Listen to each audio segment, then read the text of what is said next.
Howdy everyone, David here with tabletopping.net, and this is a continuation of the Dungeons & Dragons 5th edition Player's Handbook Classes Reviews.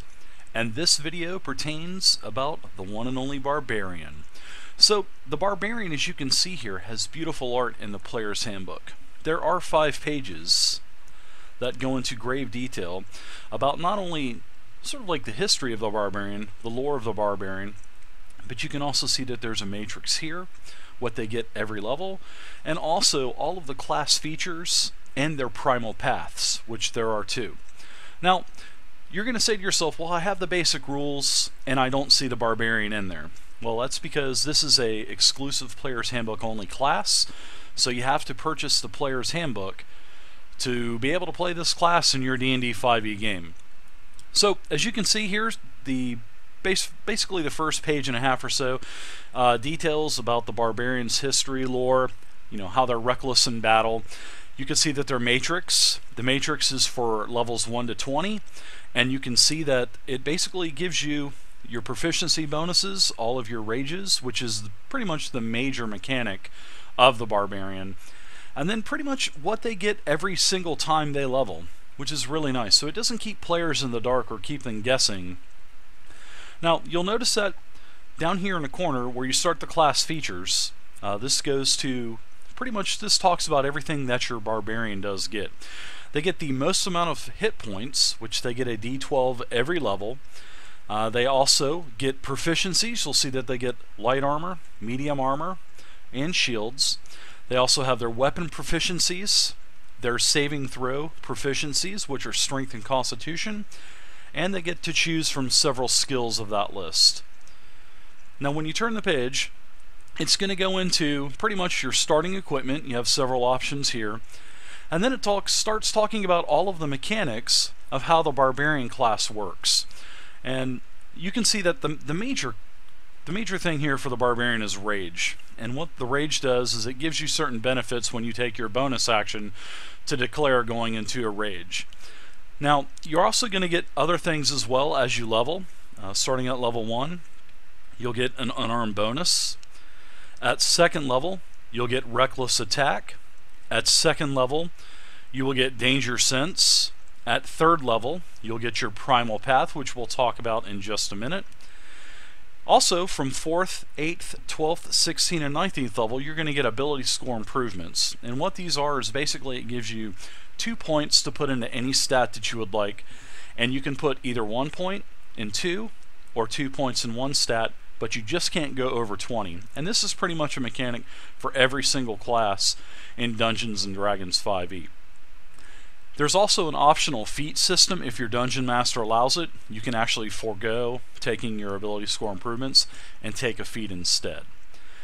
Now you're going to notice at 5th level, the Barbarian gets an extra attack.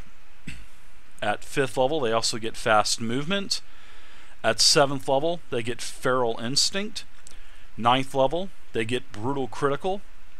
11th level, they get relentless rage. At 15th level, they get persistent rage. 18th level, indomitable might. And at 20th level, they get primal champion. Now you're going to remember, back at 3rd level, I talked about how you get a primal path. Well, in Dungeons & Dragons 5e, every single class has archetypes, and in this case, these archetypes for the Barbarian are called primal paths. So there's 2 to choose from. There's the path of the Berserker, and then when you flip the page, there's also the path of the Totem Warrior. So these are pretty much, it adds a little bit more flavor to your Barbarian. And these bonuses or benefits for the primal path that you choose stack on top of the base Barbarian features that you already get, which really add a lot of flavor and a lot of spice and a lot of variety to your character, which is really nice. So the first one is Path of the Berserker, and starting at level 3 you get Frenzy. At level 6 you get Mindless Rage. Level 10 you get Intimidating Presence. Then at 14th you get Retaliation, which is really nice. Then the other primal path is called Path of the Totem Warrior. Now the Path of the Totem Warrior pretty much works with totems, and you have 3 different types of animal spirits that you can produce totems for. And this is a really nice feature to add on top of your base Barbarian class as well. So you're going to get the Spirit Seeker, and then at 3rd level you're going to get your Totem Spirit, and you're going to be able to choose from Bear, Eagle, or Wolf, and those gives benefits to your totems. Then at 6th level you're going to get the Aspect of the Beast, which then again also gives you bonuses to the Bear, Eagle, or Wolf totems that you choose. So you're going to get to choose again. Now also you're going to get the same, well at 10th level you're going to get Spirit Walker, and then finally at 14 you're going to get to choose again with a Totemic Attunement, and you're going to be able to choose between 3 more totems between the Bear, the Eagle, and the Wolf. So as you can see on these 5 pages, which are beautifully rendered with a lot of art, the quality is great. So the Barbarian is a great class to choose in Dungeons & Dragons 5th edition. There's so much variety for this class. So I hope this has helped you. I hope this has given you a little bit more information about the Barbarian, and go out and get that Player's Handbook if you want to play the Barbarian. So I hope you've enjoyed this video. Please feel free to leave a comment and subscribe to the channel, and check out all of the other videos that I have on the races, the classes, and also the mechanics and rules of D&D 5e. So until next time, my name is David with tabletopping.net, and good gaming.